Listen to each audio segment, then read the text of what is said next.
Good morning, student. Today we will discuss about the next chapter of Unit 4, that is Biotechnology. As you all know, it is a new unit for you. Basic terms आप थोड़ी बहुत सभी जानते होंगे इसके बारे में, but this is new technology जो कि आपके सिलेबस में इस बार ये ऐड हुआ है चैप्टर. बायोटेक्नोलॉजी में हम लोग 2 चैप्टर पढ़ेंगे इस यूनिट के अंदर. First the principle and processes and the second application. यानी पहले प्रोसेस में हम लोग पढ़ेंगे कि बायोटेक्नोलॉजी को हम लोग यूज कैसे करते हैं, और दूसरे में हम लोग पढ़ेंगे कि बायोटेक्नोलॉजी की एप्लीकेशंस क्या है, कहाँ कहाँ और कौन कौन से वो एरियाज हैं जहाँ पे हम इस प्रोसेस को यूज कर सकते हैं और प्रोडक्ट उनसे ले सकते हैं. तो first of all we will discuss about the principle and processes. ठीक है बेटा. तो इसमें होता क्या है, इसकी कुछ डिस्कवरी की बात अगर हम करते हैं तो सबसे पहले जब हम लोग ओल्ड टाइम की बात करें तो उस टाइम पे क्या होता था, हम लोग बहुत सारे माइक्रोब से प्रोडक्ट्स को लेते थे और वो सभी के सभी प्रोडक्ट जो होते थे बेटा वो हम लोग यूज करते थे अपने डेली यूज में. लाइक सिट्रिक एसिड को हम लोग लेते थे, हम लोग एंटीबायोटिक को लेते थे पेनिसिलिन से. तो बहुत सारे हमारे साइंटिस्ट थे जिन्होंने माइक्रोब से प्रोडक्ट लेना शुरू किया था. जैसे दही जमाना, दूध से दही जमाना क्या था, माइक्रोब्स की एक्टिविटी थी, माइक्रोबियल एक्टिविटी थी. तो हम लोग माइक्रोब्स को बहुत लंबे टाइम से यूटिलाइज करते आ रहे हैं. But in the old time in microbes की जो कैपेसिटी थी उसको ही यूज किया जाता था. यानी उसकी कैपेसिटी को या उसकी चीजों को मॉडिफाई नहीं किया जाता था.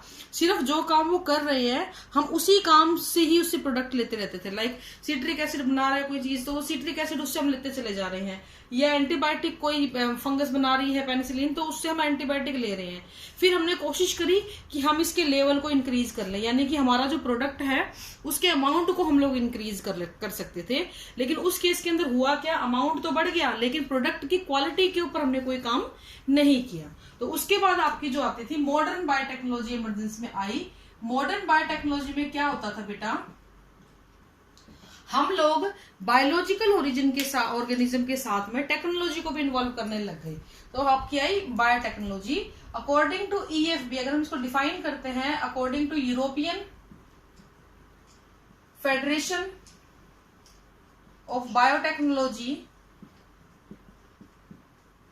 तो बायोटेक्नोलॉजी क्या है, ये एक इंटीग्रेटेड अप्रोच है. It is an integrated approach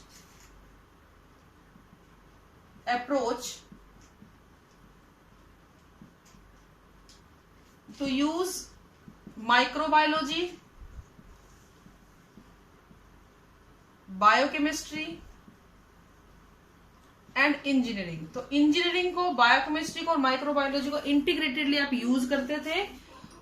microbes के ऊपर यूज करते थे या किसी ऑर्गेनिज्म के ऊपर यूज करते थे ताकि उनसे हम क्या ले सके, प्रोडक्ट ले सके. ठीक है. तो जब भी आप ऑर्गेनिज्म को यूज करते हैं किसी ऐसे डेफिनेट वे में बाय यूजिंग टेक्नोलॉजी और उससे आप प्रोडक्ट प्रेजेंट करते हैं, और ये प्रोडक्ट होने चाहिए बेटा किसे, ह्यूमन वेलफेयर के अंदर. तो उस प्रोसेस को, उस टेक्नोलॉजी को हम लोग क्या बोलते हैं, बायोटेक्नोलॉजी बोलते हैं. तो इस टॉपिक, इस टुडे के लेक्चर्स में हम लोग क्या बात करेंगे, आज के लेक्चर में हम बात करेंगे इसकी हिस्ट्री की, कि कैसे कैसे ये इमरजेंसी में आई, कैसे कैसे इसके बारे में लोगों को पता लगा. तो सबसे पहले हम बात करते हैं कार्ल एलरिक. ये फादर ऑफ बायोटेक्नोलॉजी कहे गए. इन्होंने ये टर्म थी बायोटेक कॉइन की थी. ठीक है, ये टर्म इन्होंने दी थी, फादर ऑफ बायोटेक्नोलॉजी बोल देते हैं इनको. फिर थे एक साइंटिस्ट पॉल बर्ग, इनके बारे में एक एक करके हम बात भी करेंगे. Paul Berg father of genetic engineering. इन्होंने क्या काम किया तो उसके हम एक एक करके बात करेंगे. फादर ऑफ जेनेटिक इंजीनियरिंग बोला गया था, ध्यान रखना. एक फादर ऑफ बायोटेक्नोलॉजी थे, एक फादर ऑफ जेनेटिक इंजीनियरिंग थे. फिर एक साइंटिस्ट थे कोहन एंड बॉयर, जिन्होंने इस बायोटेक के प्रोसेस को, रिकॉम्बिनेंट डीएनए के जो प्रोसेस को करके दिखाया था. ठीक है, रिकॉम्बिनेंट डीएनए को करा और उसको मैनिपुलेट भी करके दिखाया. ठीक है. उसके बाद थे 3 scientist Arber, Nathan and Smith. इन तीनों साइंटिस्ट ने क्या किया था, they discovered a very important thing that is restriction endonuclease enzyme. ठीक है. तो ये कुछ डिस्कवरीज थी, कुछ बातें थी. ये 4 साइंटिस्ट का बहुत बड़ा रोल है. सबसे पहले हम बात करेंगे कॉल एलरिक की, इन्होंने वही बात की, बायोटेक्नोलॉजी के बारे में बात की, इस टर्म को दिया और कैसे कैसे ये प्रोसेस हो रहा है उसके बारे में बात की।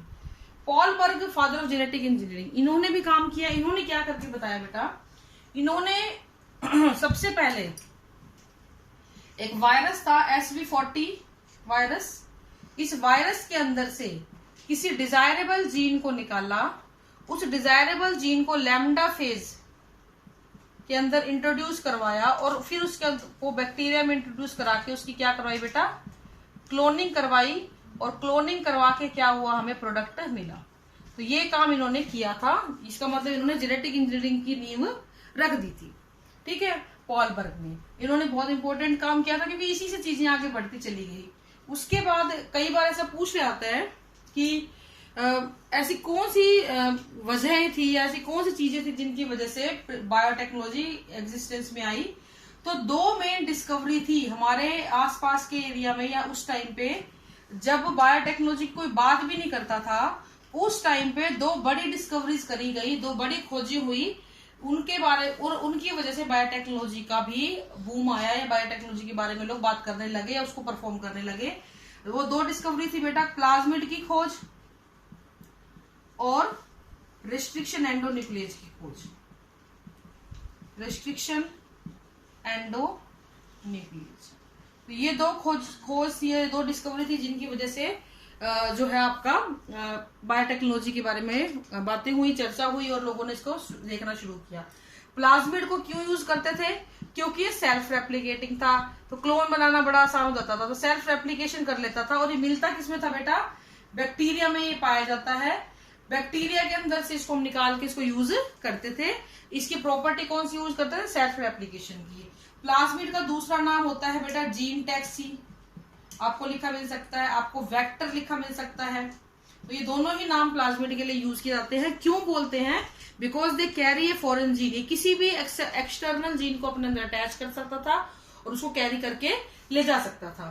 फिर था रिस्ट्रिक्शन एंडोन्यूक्लियस, और इसकी खोज के लिए 3 साइंटिस्ट थे, आर्बर, नाथन एंड स्मिथ। इन तीनों ही साइंटिस्ट को क्या किया गया, नोबेल प्राइज भी दिया गया इसकी खोज के लिए। द रीजन इज, ये एंजाइम डीएनए को काट सकता था किसी भी स्पेसिफिक साइट पे, यानी एक पर्टिकुलर साइट पे जाके उसको काट सकता था, यूं नहीं पूरे कट काट दिया, नो, ये किसी भी एक स्पेसिफिक साइट को आइडेंटिफाई करता था, रिकॉग्नाइज करता था और फिर जाकर उसको काटता था। तो इसके लिए इन तीनों साइंटिस्ट को, तो इन दोनों की खोज ने ही क्या करा, हमारी हेल्प करी। वो कैसे करी उसकी बात मैं आगे बताऊंगी आपको। तो आपको ये क्वेश्चन पेपर मिल जाता है कि ऐसी कौन सी दो डिस्कवरी हुई थी जिसकी वजह से बायोटेक्नोलॉजी इमरजेंसी में आई। अब बात आती है रिस्ट्रिक्शन एंडोन्यूक्लियस एंजाइम की। इसको हम लोग मॉलिक्यूलर सीजर बोल देते हैं, कैंची, जीन जेनेटिक नाइफ बोल देते हैं, चाकू, और मॉलिक्यूलर स्कैल्प्स बोल देते हैं। ठीक है, तो ये 3 चीजें, ये तीनों नाम इसी के लिए दिए गए हैं। तो इनमें से कोई भी नाम आपको आए तो कंफ्यूज नहीं होना है, you should know they are talking about the restriction endonuclease enzyme. तो क्योंकि ये डीएनए को किसी भी स्पेसिफिक साइट से काट देता था। तो ये 2 डिस्कवरी थी जिनकी वजह से क्या हुआ, हमारी जो है बायोटेक्नोलॉजी इमरजेंसी में आई।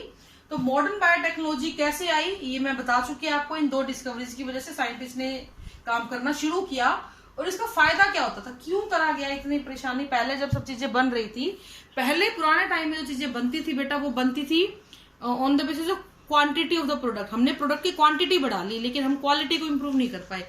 लेकिन by the modern biotechnology applications हमने प्रोडक्ट की क्वालिटी को भी इंप्रूव कर लिया था, प्रोडक्ट की quality as well as quantity. ठीक है, तो क्वालिटी मैटर करती है, क्वांटिटी भी मैटर करती है, बट अगर प्रोडक्ट किसी नई चीज के साथ आता है तो वो ज्यादा इंपॉर्टेंट हो जाता है। इसलिए बायोटेक्नोलॉजी जो है वो इमरजेंसी में आई थी। इसके अलावा 2 ब्रांचेज ऑफ साइंस है जिसको हम बोलते हैं जेनेटिक इंजीनियरिंग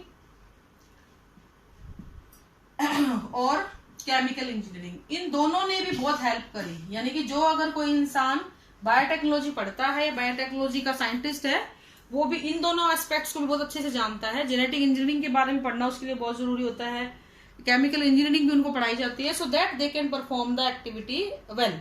ठीक है। तो इन दोनों का भी बहुत भारी रोल था। जेनेटिक इंजीनियरिंग में हम लोग जीन की काट छाट करना जानते थे, कहाँ से काटे, कैसे काटे, कौन सा काम है, कौन सा नहीं है, ये सारी चीजें जानते थे। केमिकल इंजीनियरिंग में हम क्या करते थे कि उस जीन को हमने यूज करके इंडस्ट्रियल स्केल पे प्रोडक्ट कैसे लेना है, तब हम इसको यूज करते थे। तो इन दोनों का ही रोल बहुत ही इंपॉर्टेंट यहाँ पर हो जाता था, ठीक है। तो अब अगर मैं इसको समराइज करूं सारी बातों को, इन सारी बातों को जो हमने बात करी है, तो हमारे लिए क्या होता है बायोटेक्नोलॉजी के अंदर, हम एक डिजायर्ड जीन को लेते हैं, आइडेंटिफाई करते हैं, उसको काटते हैं, उसको प्लाज्मिड में डाल के आरडीएनए बनाते हैं, रिकॉम्बिनेंट डीएनए इसको हम बोल देते हैं, या ठीक है, और इस आरडीएनए बोल देते हैं, बना लेते हैं, और उसकी क्लोनिंग करवाते हैं, नंबर ऑफ कॉपीज बनाएंगे, उससे फिर प्रोडक्ट लेंगे, ठीक है। तो ये हमारा एक मोटा मोटी बात है। एक चीज और ध्यान रखना, यहाँ पे एक टर्म आती है बेटा, डीएनए मैनिपुलेशन। मैनिपुलेट होता है किसी भी चीज को मैनिपुलेट करना। कई लोग बहुत मैनिपुलेटिव बिहेवियर के होते हैं, बात कुछ और कही जा रही है, समझ कुछ और रहे हैं, किसी और को बता कुछ और रहे हैं, दैट इज मैनिपुलेशन। बातों को उलट पुलट करके बोलना, गलत तरीके से प्रेजेंट करना या अच्छे तरीके से प्रेजेंट करना, दोनों चीजें हो सकती हैं। तो यहाँ पे हम लोग डीएनए को मैनिपुलेट करते हैं, यानी कि हम अपनी इच्छा के हिसाब से, अपनी रिक्वायरमेंट के हिसाब से डीएनए में काट छाट कर देते हैं और उसको चेंज करते हैं ताकि हमें अच्छा प्रोडक्ट मिल सके। तो ये टर्म भी आप लोगों को मिल सकती है, आरडीएनए भी आपको मिल सकती है। तो बेसिकली इस पूरे चैप्टर के अंदर हम लोग क्या करेंगे, मैं उसको थोड़ा सा आपको बताऊंगी, एक आउटले आपको बताऊंगी कि इस पूरे चैप्टर में हमने पढ़ना गया है। फॉर एग्जाम्पल एक डीएनए है जिसका ये पार्ट है जिसको मुझे यूज करना है, ठीक है। अब इस पार्ट को मैंने क्या किया, रेस्ट्रिक्शन एंडोन्यूक्लियस की एंजाइम से काट के निकाल लिया, ठीक है। मैंने कलर चेंज कर दिया so that you can easily understand.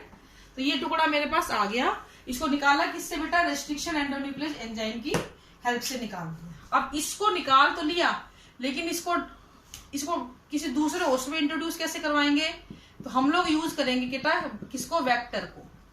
यहाँ पे ये जो प्लाज्मिड होता है इसको हम वेक्टर भी बोलते हैं, मैं बता चुकी हूँ आपको। ये एक सर्कुलर डीएनए होता है और सेल्फ रेप्लिकेटिंग की कैपेसिटी होती है, होस्ट डीएनए का इस पे कोई इफेक्ट नहीं होता है। तो इन दोनों को हम लोग क्या करेंगे, जोड़ेंगे।